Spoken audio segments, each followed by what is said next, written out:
Once everyone's connected, you can feel free to get things started, James. Sure will. All right. Do you have any more in the waiting room? I see nobody else in the waiting room, but I'll be looking for more people as they arrive. All right.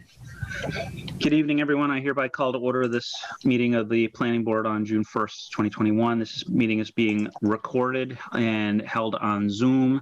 And in the event that the meeting is disconnected, we'll have a rescheduled date, which I think was put on our agenda. Let me just take a quick peek here and see if that was listed in there. I'm actually not seeing it. What are you doing right now? 2 weeks out, June 15th is the next meeting. If this one is canceled, is that how you handle it? Yes, it's right at the bottom of the agenda. Next meeting, Tuesday, June 15th, 2021 at 6 p.m. So if you're disconnected, that's when we'll meet again. Okay, so the other thing I want to mention here is that we have 2 items on the agenda tonight. And I'd like to start beforehand by asking if there's anyone here to speak about anything that is not on the agenda. Anyone here at all for that? You can raise your hand visually or do what? *6 or *9, I think, on a phone. Okay, I don't see anyone, so we're going to move ahead. The first item on our agenda looks like we don't have any minutes. So we have updates to the existing special permit and requests for determinations of minor change for herbology group at Pleasant Trees. We talked about this last time, and I'm happy to say that I've received several documents, several letters. And before I hear a presentation, I'm just going to take a moment to kind of read those into the record real quick. And here they are. The first one I have is from John Moran, the president of Overlook Industries, who says, as one of the direct abutters to the Pleasant Trees facility at 195 Northampton Street, I feel the current fence provides the privacy and security that was originally intended. Although it was agreed on in 2018, I'm okay with amending the special permit to not include the 2-foot lattice, leaving the fence as it currently stands. Thank you, signed and dated May 20th. The next letter looks to be essentially a copy of that, and it's from Karen Pilgrim, dated May 24th. And then there is finally a letter from Chief Alberti, who says on May 26, Dear Easthampton Planning Board, upon my team's inspection of 195 Northampton Street, Pleasant Trees, we believe that it is adequately secured and the on-site parking should not affect the public roadways.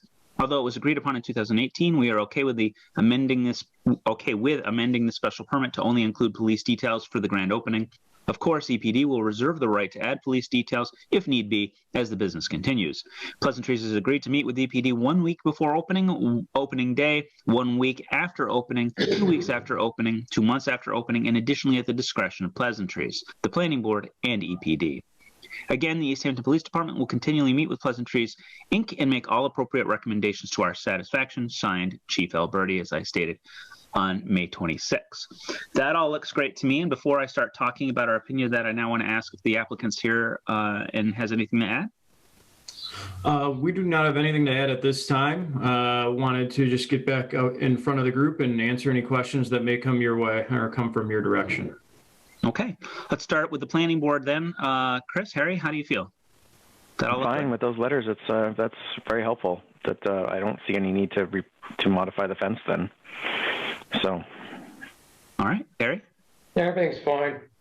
Okay, I am as well. At which point I think we're probably ready to make a motion to see these changes as minor for Herbology Pleasant Trees. Do we have such a motion? Yep, I move to determine that this is a minor change for Herbology Group Incorporated, Inc., DBA Pleasant Trees. Is there a second? I'll second that. Fabulous. All in favor. Harry?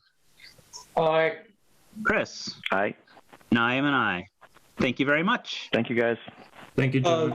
Is there anything? I did. I'm sorry. I did forget a piece. Oh, no, we just voted it in, so it is what it is. But I'm going to belatedly just try and see if anyone here wanted to speak from the public. Part of the reason I did that is because I don't see anyone else here that I know is from a project. So kind of mentally in my head, I said, well, there's no one else here in Zoom, so no one else is going to want to speak.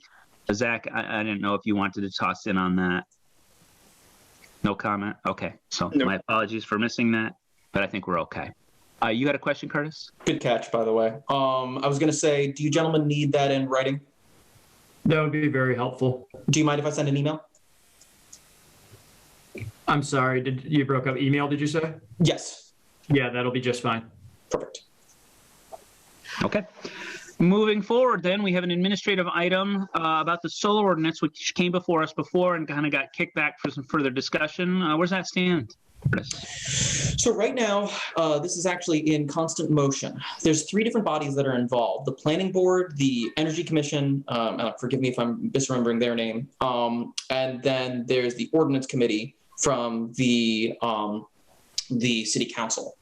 As a proposal to keep these bodies moving forward, rather than putting all of these in like a tripartite joint hearing process, it's been proposed that we establish a working group that has members of each body and staff that pertain to each, looking to try to build the ordinance together.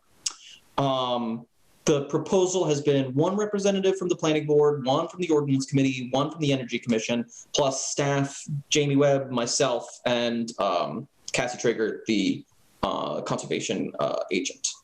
What I have been asked to do with this agenda item here is to find volunteers. Jesse, he's not here. Jesse has found a great time to recuse himself. But Chris, I second the motion. I was gonna say, For Jesse. if there is a great time, I would love to bring to bear your engineering knowledge on this one. Well, so a question is, since I work in the solar and wind industry, is it a conflict of interest? I mean, my company doesn't have any projects in Easthampton, so I don't know if it's a conflict of interest or if it's just that I can bring specialty knowledge about solar projects to it. Given the kind of history of state law in Massachusetts, my strong feeling is that it would be far more in the latter camp than in the former, unless you're proposing specific carve-outs that obviously benefit one solar wind renewable at the detriment of another. I would say that the working group would benefit from your knowledge much more than it would be disserved by your bias, you know? Okay. Yeah, I could do it. What's the frequency? I have no idea. Okay. So you're signing a blank check, and I thank you for your generosity of spirit. How long is there a duration? Is it like a year or a month or it's just completely, there's no structure yet? I apologize. Okay, that's all right. So maybe we can handle it. We've done this with other board assignments where the planning board can vote to assign you for your skills to the board, and at any point you can come forward and say, I no longer feel I'm applicable for that choice, find someone else. Okay. Yeah, I can do that. So I'm not. We need a motion to, what's the name of this? I think it's just the Solar Ordinance Working Group. Do they actually have a set up structure such that we're assigning a member from the planning board, or you're just looking for volunteers? My awareness is that there is no structure yet, but I think a motion would not be amiss, just because if they decide at a later point we would need a motion, it'd be nice to have one kind of locked in. The worst case scenario we would find is if some of our language differed from the language they end up using, the spirit will still be identical. So unless someone really wants to sue us over the appointment, then I don't really see it as a problem. Well-designed committees like that, it sounds like they still have that work to do, and you may be in on the ground floor of it, Chris, but they tend to call out specific positions from specific boards because they get better buy-in that way. That's how you fill a committee without getting other, take existing things like the EDIC and, that makes sense. The chamber. I don't know. Anyway, Good luck with that. We need a motion that Chris will be our representative to Curtis will fill in the blank name of the board from the planning board. Solar Ordinance Working Group. Thank you. You got to do it, Harry, because I can't nominate myself. Just say so moved. Just all I got to say is Okay. So moved. I second. I too am so moved. All in favor, Harry? The spirit moves me. Chris? Aye. And I'm an aye as well. Congratulations. Do we have any other announcements or anything else tonight, Curtis? Nothing of any sort. 10 minutes. 10 minutes. Even less, because I ran my jaws for the first bit of the meeting. Exactly. Motion to adjourn. I move to adjourn. Second? I'll second. Great. Harry, all in favor? Aye. Chris? Aye. And I'm an aye. Have a lovely evening, my friends. Thank you. Yeah. Appreciate it.